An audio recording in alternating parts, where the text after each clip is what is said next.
لله رب العالمين رب اشرح لي صدري ويسر لي أمري واحلل عقدة من لساني يفقهوا قولي رب زدني علما سبحانك لا علم لنا إلا ما علمتنا إنك أنت العليم الحكيم. درود شریف پڑھ لیجئے. اللهم صل على سيدنا محمد وعلى آل سيدنا محمد وأصحاب سيدنا محمد وبارك وسلم عليهم. اللهم صل على سيدنا محمد وعلى آل سيدنا محمد وأصحاب سيدنا محمد وبارك وسلم عليهم. اللهم صل على سيدنا محمد وعلى آل سيدنا محمد وأصحاب سيدنا محمد وبارك وسلم عليهم. برادران اسلام، واجب الاحترام، محترم بزرگوں اور میرے ایمانی بھائیوں، گزشتہ جمعے ہم یہ پڑھ کر آئے تھے کہ اذان کی ابتدا کیسے ہوئی، اور اسی طرح اذان کے کلمات کیا ہیں، اسی طرح اقامت کے کلمات کیا ہیں. اس حوالے سے ہم پڑھ کر آئے. اذان اللہ تبارک و تعالیٰ کی طرف سے کامل اور مکمل دعوت ہے جو اللہ تبارک و تعالیٰ نے انسانوں کو گویا سکھائی، اور دین اسلام کا ایک منشور ہے کہ جو روزانہ 5 مرتبہ دنیا والوں کے سامنے پیش کیا جاتا ہے. اس لیے اذان بہت اہم عمل ہے. اللہ کے حبیب محمد عربی صلی اللہ علیہ وسلم کا فرمان ہے، جب اذان ہوتی ہے تو لا يسمع مدى صوت المؤذن جن ولا انس ولا شيء الا شهد يوم القيامة الا شهد له يوم القيامة. اللہ کے حبیب محمد عربی صلی اللہ علیہ وسلم نے ارشاد فرمایا، جب کوئی اذان دیتا ہے تو مؤذن کی آواز جہاں تک پہنچتی ہے، اس جگہ تک جتنے بھی جنات ہیں، انسان ہیں اور دوسری چیزیں ہیں جو اذان کی آواز کو سنتی ہیں، تو یہ قیامت کے دن اللہ کے دربار میں اس اذان دینے والے کے ایمان کی گواہی دیں گی. کتنی بڑی جو ہے سعادت کی بات ہے اذان دینا. لیکن اذان دینے سے پہلے اس کا طریقہ سیکھنا بھی ضروری ہے. کامل اور مکمل دعوت ہے اور بڑا اجر و ثواب اس پہ اللہ نے رکھا ہے، لیکن پہلے اذان کا طریقہ سیکھنا ضروری ہے. رسول اکرم صلی اللہ علیہ وسلم نے حضرت بلال رضی اللہ تعالیٰ عنہ کو سکھایا کہ یا بلال اذا اذنت فترسل واذا اقمت فاحضر. بلال جب اذان دو تو ٹھہر ٹھہر کر اذان دو، اور جب اقامت کہو تو جلدی جلدی کہنا. یعنی اذان کے کلمات میں سے ہر کلمے کو الگ کر کے پڑھا جائے گا اور اس پر سانس توڑا جائے گا. اللہ اکبر سانس توڑ دیں گے. اللہ اکبر سانس توڑ دیں گے. تو ہر کلمے کو الگ الگ کہا جائے گا، اور اقامت جب کہنی ہے تو اس میں 2 کلموں کو ملا کر ایک سانس میں کہا جائے گا. اللہ اکبر اللہ اکبر اللہ اکبر اللہ اکبر اشہد ان لا الہ الا اللہ اشہد ان لا الہ الا اللہ. یعنی جو مماثل کلمات ہیں تو ان دونوں کو ملا کر ایک سانس میں کہا جائے گا. اسی طریقے سے اذان دیتے وقت اللہ کے رسول صلی اللہ علیہ وسلم نے یہ بھی تعلیم دی کہ کانوں میں انگلیاں رکھی جائے. کیوں؟ اس لیے کہ جب انگلیاں رکھ کے کان کو بند کرے گا، اپنی آواز بھی پھر آدمی کو کم سنائی دیتی ہے تو زور سے اذان دے گا، اور جتنی زور سے اذان ہوگی اتنی دور تک آواز پہنچے گی، اور جتنی دور تک آواز پہنچے گی اتنی ہی چیزیں اس کے حق میں قیامت کے دن گواہی دیں گی. یہ درخت، یہ ٹیلے، یہ پتھر، یہ مٹی کے ذرات، ریت کے ذرات، یہ سارے قیامت کے دن اس کے حق میں گواہی دیں گے. اس لیے یہ سکھایا کہ جب اذان دو تو کانوں میں انگلی رکھ لو. لہٰذا اذان دیتے وقت کانوں میں انگلی رکھنا یہ مسنون ہے. لیکن بہت سارے لوگ ایسے کان پکڑ لیتے ہیں. کان پکڑنے نہیں ہے، بلکہ یہ انگلی کان کے اندر رکھنی ہے. اس طریقے سے، اس طرح یہ انگلی کان کے اندر رکھ لی، باقی انگلیاں ایسے رکھ لی، اس طریقے سے. اس طرح جب آدمی ہاتھ رکھتا ہے تو اس کی آواز بلند ہو جاتی ہے. اس طریقے سے دیکھ لیجیے، اس طرح. تو یہ بھی مسنون ہے. اسی طریقے سے اذان دیتے ہوئے جب حی علی الصلاۃ کہے تو اس وقت دائیں جانب گردن کو گھمانا یہ بھی مسنون ہے، اور حی علی الفلاح پر بائیں جانب گردن کو گھمانا یہ بھی مسنون ہے۔ اس کا طریقہ یہ ہے کہ پہلے آدمی گردن کو گھما لے، پھر یہی کلمہ شروع کرے، یہی ختم کرے، اس طریقے سے حی علی الصلاۃ، پھر اپنی جگہ گردن کو لے آئے، پھر اس کے بعد یہاں لے جائے حی علی الصلاۃ، پھر اپنی جگہ آ جائے۔ اسی طرح یہاں حی علی الفلاح، یعنی پہلے گردن کو گھما لینا ہے، وہی کلمہ شروع کرنا ہے، وہی ختم کرنا ہے۔ اس میں ہم سے کوتاہی ہوتی ہے، ہم کیا کرتے ہیں کہ ایسے حی علی الصلاۃ ایسے کرتے ہیں، پھر حی علی الصلاۃ ایسے کرتے ہیں، تو اس طرح نہیں، پہلے گردن گھما لینی، وہی کلمے کو شروع کرنا، وہیں پر ختم کرنا ہے۔ ایسے جب کرتے ہیں ہم ساتھ ہی گھماتے ہیں تو سینہ بھی گھوم جاتا ہے، سینہ قبلے کی طرف رہنا چاہیے، صرف گردن گھمانی ہے، سینہ نہیں گھمانا ہے، گردن گھمانی ہے، اور پہلے گردن گھما لے پھر وہی کلمہ شروع کرے، وہیں پر اس کو ختم کرنا ہے۔ اسی طرح اذان کے جو کلمات ہیں ان کلمات کو بھی سیکھنا چاہیے۔ ہم ہر چیز سیکھتے ہیں لیکن اذان یا نماز یا قرآن اس کو سیکھنے کی کوشش نہیں کرتے ہیں، سوچتے ہیں ہم بہت پڑھے لکھے ہیں اور پھر ویسے ہی دیتے ہیں۔ تو اذان کے کلمات کو سیکھنا چاہیے۔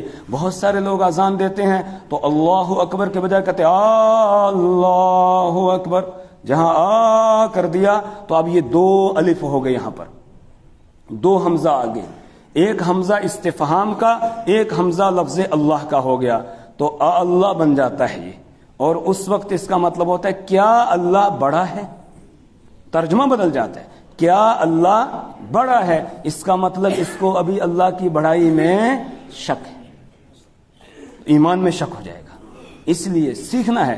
اللہ اکبر اللہ اکبر، آ کو کھینچنا نہیں ہے۔ اسی طریقے سے اشہدو میں عام طور سے لوگ اشہدو یعنی بیچ میں ہا کو کھا ہی جاتے ہیں، ہا نہیں پڑھتے ہیں، اشہدو ایسے سیدھا پڑھ دیتے، تو حالانکہ بیچ میں ہا ہے، اشہد اللہ الہ الا اللہ یہ ہے۔ اسی طرح اشہد ان محمد الرسول، اس میں انا کر دیتے ہیں، اس کو کھینچ دیتے ہیں۔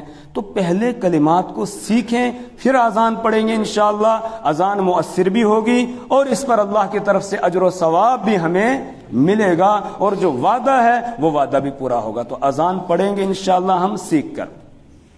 جب اذان ہو رہی ہو اس وقت ہمیں کیا کرنا ہے؟ اذان دینے والا اذان دے گا، سننے والے کیا کہیں گے؟ اللہ کے حبیب محمد عربی صلی اللہ علیہ وسلم نے فرمایا اذا سمعتم النداء فقولوا مثل ما يقول المؤذن، یعنی اذان کا جواب دینا ہے۔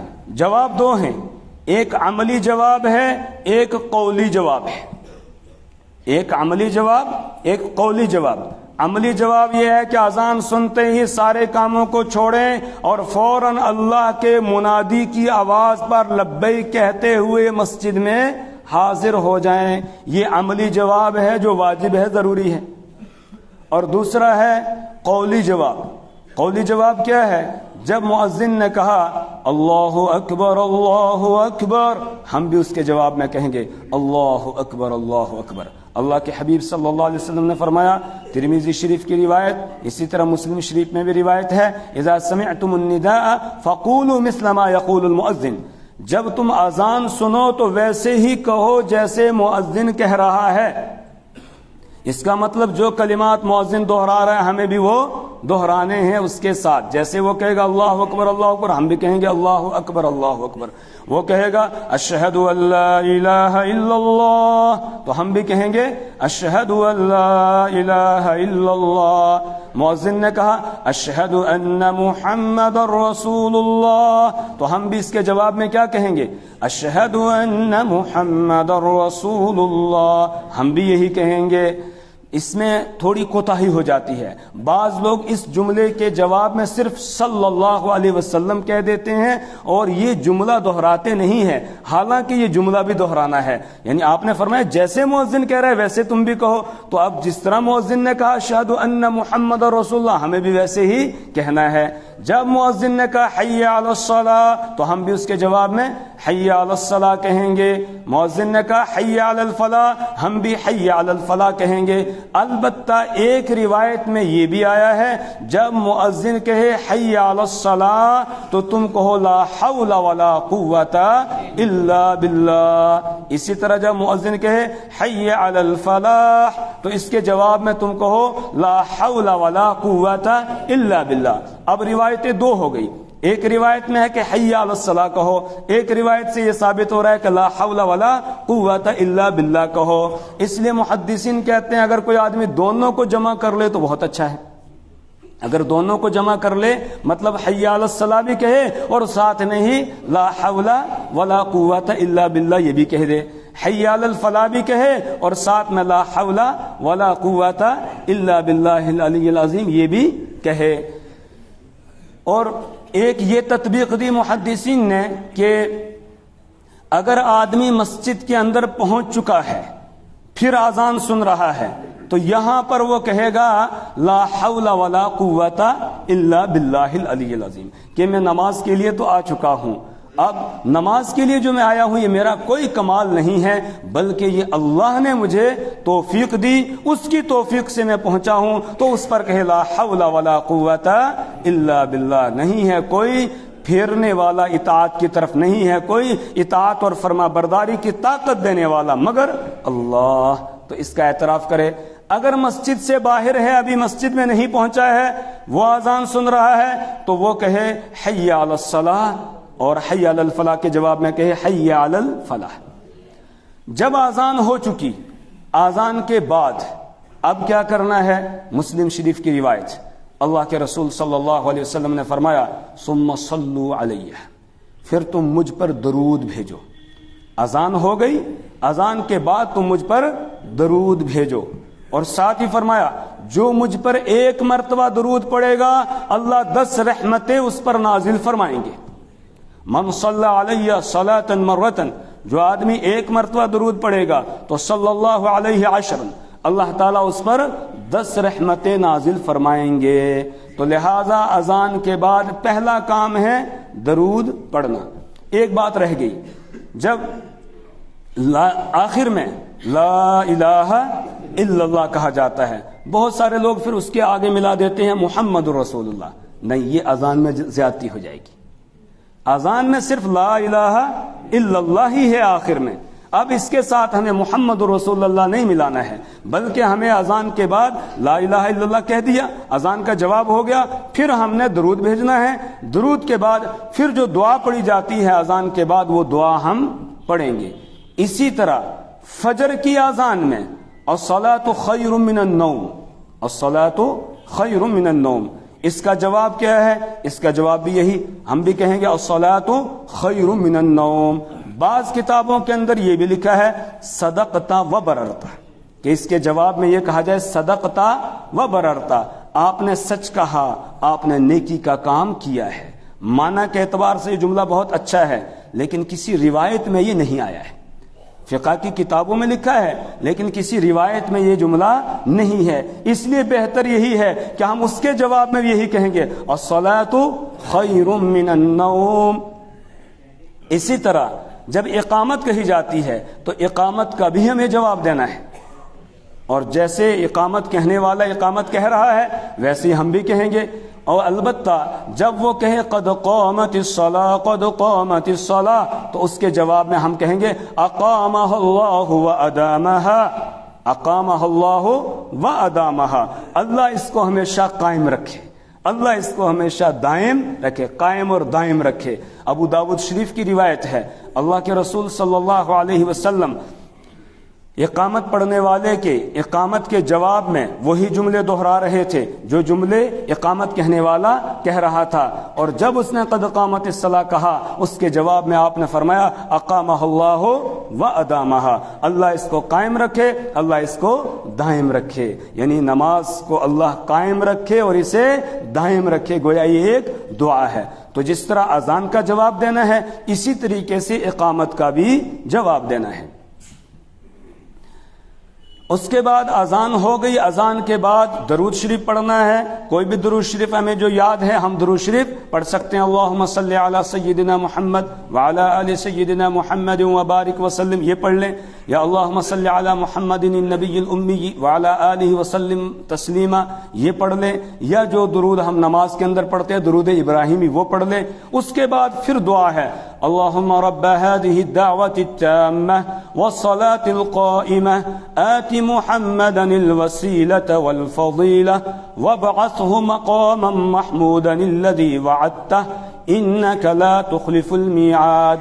اردو کی کتابوں میں جو دعا لکھی ہے اس میں آتی محمدن الوسیلۃ والفضیلہ کے بعد ہے والدرجۃ الرفیعہ. اسی طریقے سے وَبَعَثْهُ مَقَامًا مَحْمُودًا الَّذِي وَعَدتَّهُ، اس کے بعد جملہ ہے وَارْزُقْنَا شَفَاعَتَهُ يَوْمَ الْقِيَامَةِ. یہ اضافہ ہے، لیکن احادیث میں یہ اضافہ نہیں ہے. احادیث میں بخاری شریف کی روایت میں صرف اتنی دعا ہے اللہم رب هذه الدعوة التامة والصلاة القائمة آت محمدا الوسيلة والفضيلة وابعثه مقاما محمودا الذي وعدته، صرف اتنے الفاظ آئے ہیں. پھر بہقی کی روایت میں ہے انك لا تخلف المیعاد، یہ جملہ بہقی کی روایت کے اندر ہے، بخاری شریف میں یہ والا جملہ نہیں ہے. بہتر یہی ہے کہ جو الفاظ حدیث میں آئے ہیں انہی الفاظ میں ہم دعا پڑھیں، لیکن اگر وہ جملہ بیچ میں والدرجۃ الرفیعہ والا یا وارزقنا شفاعتہ یوم القیامہ کسی نے ملا لیا تو اس نے بھی کوئی ناجائز کام نہیں کیا ہے، کیونکہ والدرجۃ الرفیعہ یہ اس کا ترجمہ ہے، الوسیلہ الفضیلہ کا ترجمہ ہے. اور اسی طرح وَبَعَثْهُ مَقَامًا مَحْمُودًا الَّذِي وَعَدتَّ جو ہے اس کے بعد پھر ہم اپنے لیے دعا کر رہے ہیں وَارْزُقْنَا شَفَاعَتَهُ يَوْمَ الْقِيَامَةِ، کیونکہ رسول پاک صلی اللہ علیہ وسلم نے ارشاد فرمایا جس نے اذان کے بعد یہ دعا پڑھی حلت لہو شفاعتی، اس کو میری شفاعت نصیب ہوگی. جس نے اذان کے بعد یہ دعا پڑھی حلت لہو شفاعتی، اس کو میری شفاعت نصیب ہوگی. تو اب اس جملے کی وجہ سے کسی نے یہ جملہ بڑھا دیا وارزقنا شفاعتہ یوم القیامہ، اللہ ہمیں حضور پاک صلی اللہ علیہ وسلم کی شفاعت جو ہے وہ بھی نصیب کر دے. لیکن بہتر وہی ہے جو نورانیت رسول پاک صلی اللہ علیہ وسلم کے الفاظ میں ہے وہ دوسرے الفاظ میں نہیں ہو سکتی ہے. اس لیے جو حدیث میں دعا آئی ہے ہم وہی دعا پڑھیں گے. اذان کا جواب بھی دینا ہے، درود شریف بھی بعد میں پڑھنا ہے اور دعا بھی پڑھنی ہے. لیکن اس حوالے سے آج امت میں بڑی غفلت پائی جاتی ہے. اذان ہوتی ہے ہم اپنے کام میں لگے ہوتے ہیں، کسی کے ہاتھ میں موبائل ہے وہ کچھ دیکھ رہا ہے وہ دیکھتا رہتا ہے، کوئی اور کسی کام میں لگا تھا وہ کام میں لگا رہتا ہے، ٹس سے مس نہیں ہوتا ہے. یہ اذان کے ادب کے خلاف ہے. اذان کا ادب یہ ہے کہ جیسے ہی اذان کی آواز سنو سارے کام چھوڑ دو، اب صرف اذان کا جواب دیا جائے اور اس کے بعد پھر دعا پڑھی جائے. اس دعا میں بھی ہم میں غفلت پائی جاتی ہے. بہت کم لوگ دعا پڑھتے ہیں. اور آپ کو یاد ہوگا جس وقت کشمیر میں سیلاب آیا تھا انہی دنوں کسی اللہ والے کو رسول اکرم صلی اللہ علیہ وسلم کی زیارت ہوئی تو رسول پاک صلی اللہ علیہ وسلم نے یہ فرمایا کہ ایک تو کشمیر کے لوگ اس طریقے کو چھوڑ گئے، اس سبق کو بھلا دیا انہوں نے جو سبق ان کو امیر کبیر سید علی حمدانی رحمہ اللہ نے سکھایا تھا.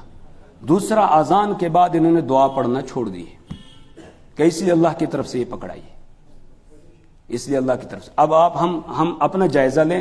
آج ابھی اذان ہوئی تھی، ہم میں سے کس نے جواب دیا؟ پھر اذان کے بعد کس نے درود پڑھا؟ اذان کے بعد کس نے دعا پڑھی ہے؟ اگر میں کہوں گا ہاتھ اٹھاؤ تو بہت کم ہاتھ اٹھیں گے. ہے کوتاہی کہ نہیں؟ جی کوتاہی پائی جاتی ہے. اس لیے اذان کی آواز سنتے ہی سارے کام چھوڑے، پہلے اذان کا جواب دیں، اس کے بعد پھر درود شریف پڑھے اور اس کے بعد پھر دعا پڑھے تاکہ اللہ کے رسول صلی اللہ علیہ وسلم کی شفاعت ہم کو نصیب ہو.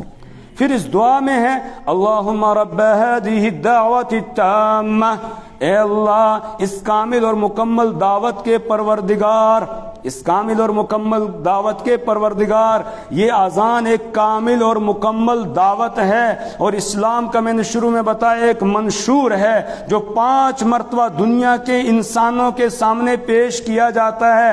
صبح سویرے جس وقت ہم اٹھتے ہیں، رات کی تاریکی چھٹتی ہے، رات کا اندھیرا چھٹتا ہے، رات کی تاریکی ختم ہوتی ہے اور صبح کی روشنی مشرق کی جانب سے نمودار ہوتی ہے، اور اس دنیا میں ایک گویا انقلاب برپا ہوتا ہے۔ رات گئی، اب صبح کا سویرا آنے والا ہے اور ہم اپنے بستروں سے اٹھ رہے ہوتے ہیں۔ اس وقت اللہ کا منادی آواز لگا کر کہتا ہے، اے رات کو سو کر اٹھنے والوں، تمہیں سلانے والا بھی وہ ہے اور تمہیں جگانے والا بھی وہ ہے، اور وہ کون ہے؟ اللہ اکبر، اللہ اکبر، اللہ سب سے بڑا ہے، اللہ سب سے بڑا ہے۔ او اپنے پلان بنانے والوں کہ مجھے دن میں یہ کرنا ہے وہ کرنا ہے، صبح کے وقت میں آدمی پلان بناتا ہے، کہا پلان بعد میں بنانا، پہلے اللہ کی بڑائی کا اقرار کرو، اس رب کی بڑائی کا اعتراف کرو جس نے تمہیں موت کے بعد گویا زندگی دی ہے۔ موت کے بعد نیند سونا یہ ایک قسم کی موت ہے، اس کے بعد پھر اس نے زندگی دی ہے، اس کی بڑائی کا اقرار کرو، اعتراف کرو۔ پوری دنیا کے انسانوں کے سامنے یہ اعلان ہوتا ہے، اللہ اکبر، اللہ اکبر، اللہ سب سے بڑا ہے، اللہ سب سے بڑا ہے۔ اور جب وہ سب سے بڑا ہے تو اب عبادت اور بندگی کا حقدار بھی وہی ہے، اسی کی عبادت کی جائے، کسی اور کی عبادت نہ کی جائے۔ اس لیے اگلا جملہ آ گیا، گویا اگلا جملہ ایک سوال کا جواب ہے، اللہ کیوں سب سے بڑا ہے؟ اگر وہ بڑا ہے تو اس کی بڑائی کا پھر حق کیا ہے؟ کہا اس کا حق یہ ہے کہ اس کی عبادت کی جائے۔ اشہد ان لا الہ الا اللہ، میں گواہی دیتا ہوں اللہ کے علاوہ کوئی بندگی کے لائق نہیں ہے۔ پھر تکرار ہے، اشہد ان لا الہ الا اللہ، میں گواہی دیتا ہوں اللہ کے علاوہ بندگی کے کوئی لائق نہیں ہے۔ اب بندگی کرنی ہے اس کی، کسی اور کی نہیں کرنی ہے، لیکن کیسے کریں بندگی؟ ایک سوال پیدا ہوا، اس کا جواب آ گیا، اشہد ان محمد رسول اللہ، میں گواہی دیتا ہوں محمد صلی اللہ علیہ وسلم اللہ کے رسول ہیں، اس کے قاصد ہیں، اس کے پیغمبر ہیں، اس کے میسنجر ہیں، جو اس کا میسج لے کر آئے ہیں، اس کا پیغام لے کر آئے ہیں۔ لہٰذا جیسے انہوں نے عبادت کی ویسے تم بھی عبادت کرو، ان کے طریقے کے مطابق کرو۔ اللہ کے یہاں عبادت وہی معتبر ہوگی جو ان کے طریقے کے مطابق ہوگی۔ اگر ان کے طریقے سے ہٹ کر کوئی اور طریقہ اختیار کرو گے، چاہے دیکھنے میں وہ کتنا ہی خوبصورت کیوں نہ لگ رہا ہو، لیکن اللہ کے یہاں اس کی اتنی سی بھی حیثیت نہیں ہوگی، اتنی سی بھی حیثیت نہیں ہوگی۔ اسی طریقے کی عبادت منظور ہوگی جو طریقہ ہوگا محمد عربی صلی اللہ علیہ وسلم کا، اس کے طریقے کے مطابق کا عبادت کرو۔ پروردگارہ کیا عبادت کریں ہم؟ عبادت کیا کریں؟ کا ایمان کے بعد سب سے پہلے جو عبادت اللہ کی طرف سے تمہیں دی جا گئی ہے وہ نماز ہے۔ اس لیے آگے مؤذن کہتا ہے، حی علی الصلاۃ، حی علی الصلاۃ، آ جاؤ نماز کی طرف، نماز کی طرف آ جاؤ۔ ایمان کے بعد سب سے اہم رکن کون سا ہے؟ نماز ہے، تو نماز کی طرف آ جاؤ۔ پروردگارہ نماز پڑھیں گے کیا ملے گا ہمیں نماز پڑھ کے؟ جواب آ گیا، حی علی الفلاح، آ جاؤ فلاح کی طرف، کامیابی کی طرف۔ فلاح نماز میں ہے، فلاح کھیتی باڑی میں نہیں، کامیابی دکانداری میں نہیں، کامیابی ملازمت میں نہیں، کامیابی کسی اور دھندے میں نہیں ہے۔ کامیابی اگر ہے وہ اللہ کے حکم کو پورا کرنے میں ہے۔ قد افلح المؤمنون الذین هم فی صلاتهم خاشعون، قد افلح المؤمنون، کامیاب ہو گئے وہ ایمان والے، الذین هم فی صلاتهم خاشعون، جو اپنی نمازوں میں خشوع اور خضوع اختیار کرتے ہیں۔ حی علی الفلاح، آ جاؤ کامیابی کی طرف۔ اب صبح کا اگر فجر کی اذان ہو رہی ہے تو ذہن میں یہ بات آئی، کامیابی تو ہے لیکن بستر بڑا نرم ہے اور گرم ہے، تو کیا کریں؟ سو جائیں یا آ جائیں؟ کہا نہ نہ، آ جاؤ، الصلاۃ خیر من النوم، نماز نیند سے بہتر ہے۔ چھوڑو بستر کو، چھوڑو اس کی نرمی اور گرمی کو، آ جاؤ اللہ کے دربار میں حاضر ہو جاؤ اگر کامیاب ہونا چاہتے ہو۔ پھر آخر میں دوبارہ ایک مرتبہ اللہ کی بڑائی کو دہرایا گیا، اللہ اکبر، اللہ اکبر، اور پھر آخر میں لا الہ الا اللہ۔ یہ ہے کامل اور مکمل دعوت۔ یہ جو ہم کہتے ہیں نا اللہم رب ہذہ الدعوۃ التامہ، اے اللہ جو اس کامل اور مکمل دعوت کا رب ہے، پروردگار ہے، اس نے یہ دعوت دی ہے جو دنیا والوں کو 5 وقت میں روزانہ سنائی جاتی ہے۔ اور اگر آپ غور کریں گے تو جو 5 اذانیں، 5 نمازیں اور 5 اذانیں ہیں ان کے لیے، تو جو اذان کا اور نماز کا وقت مقرر کیا گیا ہے، ہر وقت میں کوئی نہ کوئی انقلاب دنیا کے اندر ہو رہا ہے۔ صبح کے وقت میں رات کی تاریکی گئی، صبح کا سویرا، صبح کی روشنی ادھر سے نمودار ہوگی، صبح صادق، تو ایک انقلاب برپا ہوا۔ دوپہر کو جب سورج بالکل سر پہ ہوتا ہے، اب ڈھلنے لگا سورج، اقیم الصلاۃ لدلوک الشمس، ہے نا کہ سورج ڈھل گیا۔ اب جیسے سورج ڈھلا ایک انقلاب برپا ہو گیا، پہلے سائے کا رخ ادھر تھا، اب سائے کا رخ ادھر پھر گیا ہے، مشرق کی جانب پھر گیا ہے۔ اس لیے پھر اللہ کی بڑائی کو بیان کیا جائے گا، پھر اللہ کی طرف دعوت دی جائے گی، لوگوں کو بلایا جائے گا۔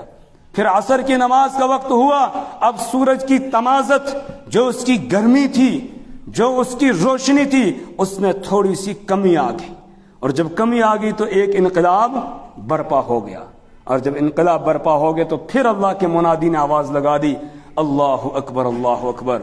اے غفلت میں پڑے ہوئے انسان، اے دکان پر بیٹھنے والے، اے کھیت میں کام کرنے والے، اے گپ شپ لگانے والے، یا کسی بھی کام میں لگنے والے، غفلت کو چھوڑ آ جا، آ کر اپنے رب کے سامنے سر بسجود ہو جا، رب کے دربار میں حاضر ہو جا۔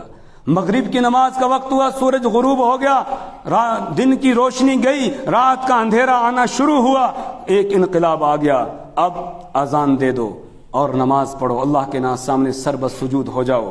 پھر عشاء کی نماز کا وقت ہوا، بالکل رات تاریکی کی چادر اوڑھ لیتی ہے، اندھیرا چھا جاتا ہے، کہا اب ایک انقلاب برپا ہو گیا، اب پھر آ جاؤ اللہ کے سامنے سر بسجود ہو جاؤ۔ رات کو تمہیں سونا ہے، سونے سے پہلے اس مالک کو یاد کر لو، صبح اٹھے، اٹھ کر کہا پھر اس کو کیا کرو، یاد کرو، اور دن میں بھی یاد کرتے رہو، اپنے مالک کے ساتھ تعلق قائم رکھو، اس تعلق کو کمزور نہ ہونے دو۔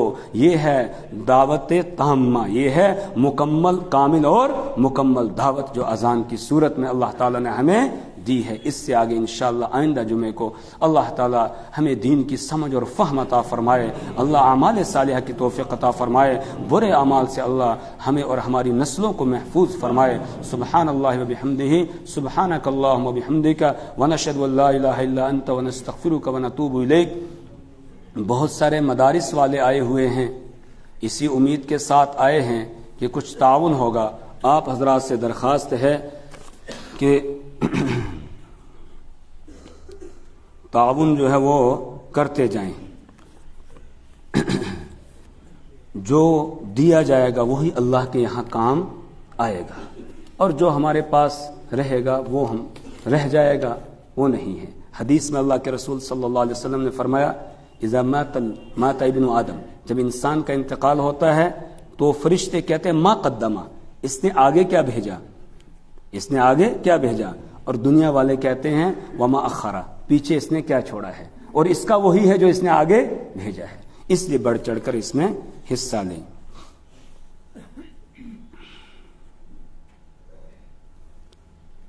یہ کسی نے کوئی پیغام لکھا ہے، یہ تو شروع بیان میں ہوتا تو بات بنتی، اب تو ٹائم ہو گیا ہے، آئندہ جمعے دیکھیں گے انشاءاللہ۔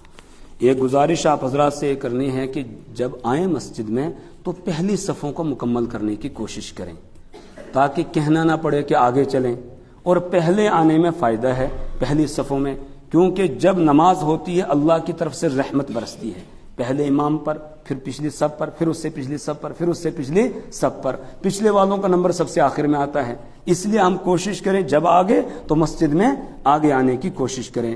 اسی طریقے سے بعض لوگ باہر ہی بیٹھ جاتے ہیں، باہر جو جگہ ہے نا، یہ شیڈ بنا ہوا ہے، وہاں بیٹھ جاتے ہیں، آگے جگہ خالی ہوتی ہے، تو ایسا نہ کریں، اگلی صفوں کو پہلے مکمل کریں، پھر اوپر چھت پہ، اس کے بعد پھر جو آئیں گے تو وہ لاسٹ میں پیچھے جو ہیں وہ بیٹھیں، اوپر بھی مکمل ہو جائے، پھر اس کے بعد باہر جو جگہ ہے اس میں بیٹھیں، وہاں آخر میں۔ ایک اور یہ بات ہے کہ بہت سارے لوگ یہاں گاڑیاں لگا دیتے ہیں. پچھلے جمعے کو کافی دقت اور پریشانی ہو گئی تھی, تو گاڑیاں ہم آگے لگائیں, مسجد کے آس پاس میں گاڑیاں کھڑی نہ کریں, اس سے لوگوں کو تکلیف ہوگی. اور مومن وہ ہے جو کسی کو تکلیف نہیں پہنچاتا ہے, مومن راحت پہنچانے کی کوشش کرتا ہے. جو نوجوان یہاں کھڑے ہوتے ہیں وہ اللہ کے لیے کہ گاڑیاں آگے لے جاؤ, یہاں کھڑی نہ کرو, تو ان کا بھی ہم احترام کریں. وہ کہہ رہے تھے کچھ لوگ لڑنے لگ جاتے ہیں, جھگڑنے لگ جاتے ہیں کہ نہیں ہم نے یہیں گاڑی لگانی. نہیں, ایسا نہ کریں, بلکہ آگے لے جائیں تاکہ کسی کو ہماری طرف سے تکلیف اور پریشانی نہ پہنچے. انشاءاللہ اللہ عمل کی توفیق عطا فرمائے. نماز کے بعد